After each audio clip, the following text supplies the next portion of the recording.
Hello and welcome to my channel. I want to continue to talk about different bow techniques. In my previous videos I talked about spiccato.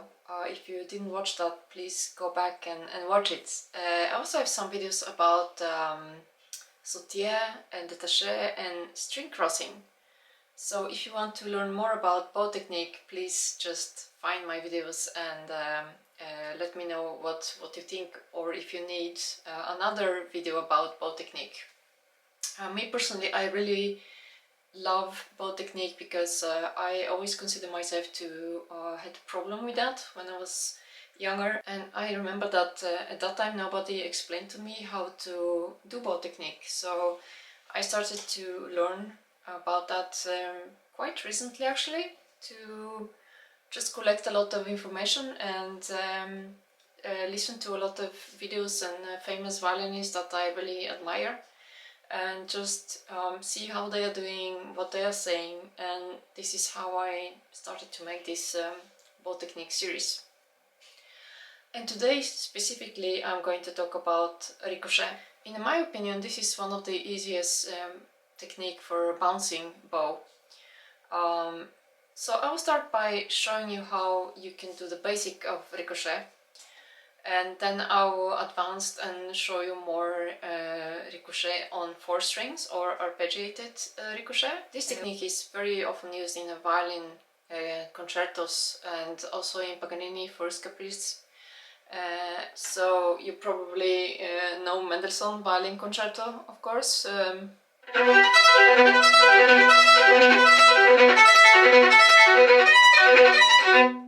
I want to start with very basic and just show you how I would start to do Ricochet in a very easy way. So I would just hold the bow in my wrist like this, and then I will drop it in the middle.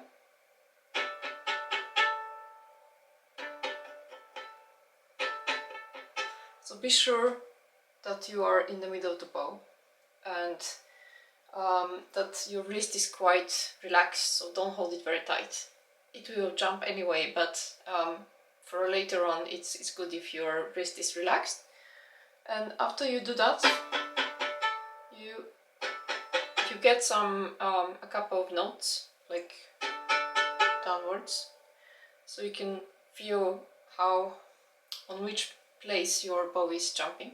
And then you can hold your bow normally and do the same movement.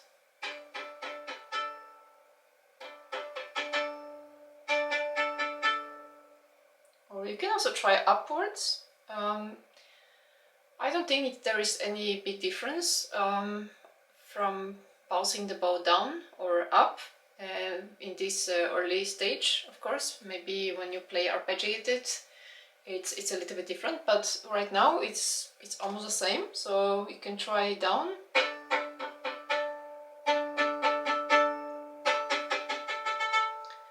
And then you can also count how many notes you got when you are jumping. So let's say I got 5. 1, 2, 3, 4, 5. So, and then up. Let's say you want to do only 3 notes, you can just stop it. So, by lifting it up. So, 1, 2, 3, 1, 2, 3, 1. Or 4. There are 3 things that are very important when you are playing Ricochet. The first one is how high you are dropping the bow, the distance between the bow and the string. The other one is where on the bow you're bouncing, so between the, of course you're in the upper half of the bow, but where exactly you're bouncing. And then how tight the hair of the bow is. So let's start with the more advanced Ricochet, which is the arpeggiated Ricochet on 4 strings, which I showed you in the beginning of the video. So that one you can start exactly as we did the spiccato. So please go back to my spiccato tutorial and you see. So the first approach was from the air, and that was just to drop the bow So you just drop the bow from the air and then you move your arm horizontally that way. And the other one is from the string, which is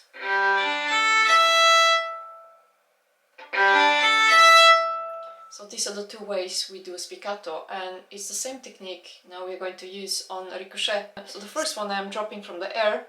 I'm also moving a little slightly away from the sounding point, and then I'm trying to lighten up my hand. So it will be like this.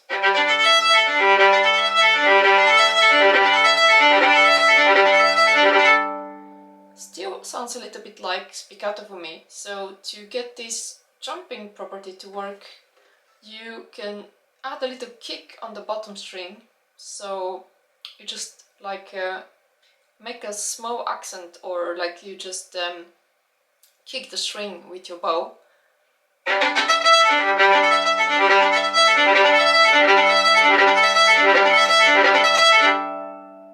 And of course I was showing you only down bow, but actually played up bow as well.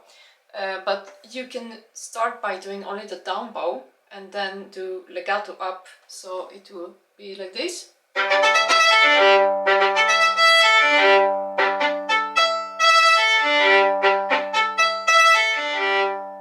So you hold the bow very light, and I would say that my elbow is quite loose as well, and I feel it quite heavy when I'm playing on the string. So heavy in the air, maybe not on the string, I would say. So when you are holding it here in the air and you're dropping, it's quite heavy here on the elbow. So let's try again. So try with me, take your instrument and try to do on down bow with a little kick, lighten up the hand, and then move a little bit away from your sounding point, so a little bit here. So you're jumping quite high in the beginning, but then of course you want to make it faster. Then you will not drop the bow from a big distance, so you can start to minimize the distance between the bow and the string.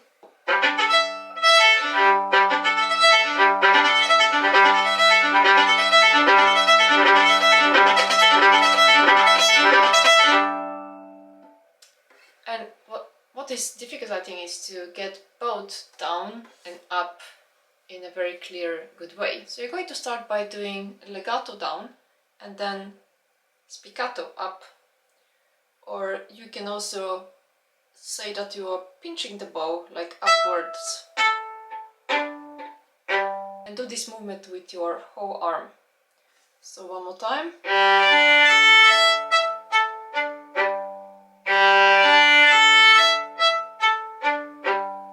Of course, in an up bow you do much smaller movements and you don't use so much bow if you're going to do just a spiccato. But if you want to make it with a larger bow, I would probably try with collet, which is another technique that I talked about. That's the pinching bow. So you pinch the string. It's like a small movement from the wrist. So you can try that technique as well. So down bow.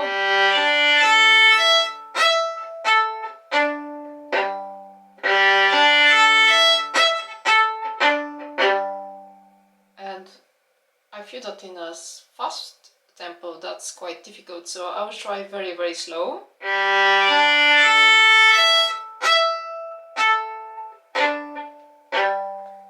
And then I'm also doing a small movement with the wrist, like a flicking of the wrist to help the bow stick and later on jump over to the G string. So you can increase the tempo a little bit after you try the collet technique. So legato down.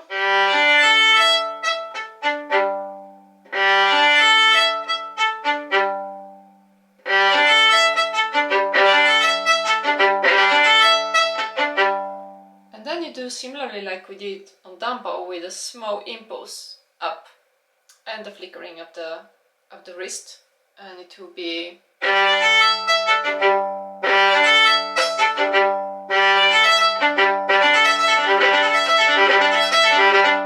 So you can use the gravity of the bow down and then a little impulse up.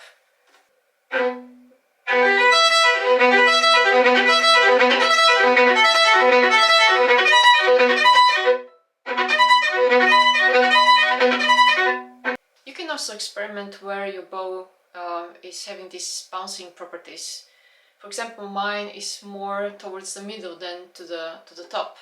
And don't forget to tighten your hair a little bit, because then the bow is jumping a little bit more and it's a little bit easier. I hope that this video gave you more information about Ricochet and how to start with very basic Ricochet and then advance. And if you liked the video, please subscribe to my channel and give me a thumbs up, share it with a friend, and I will see you in my next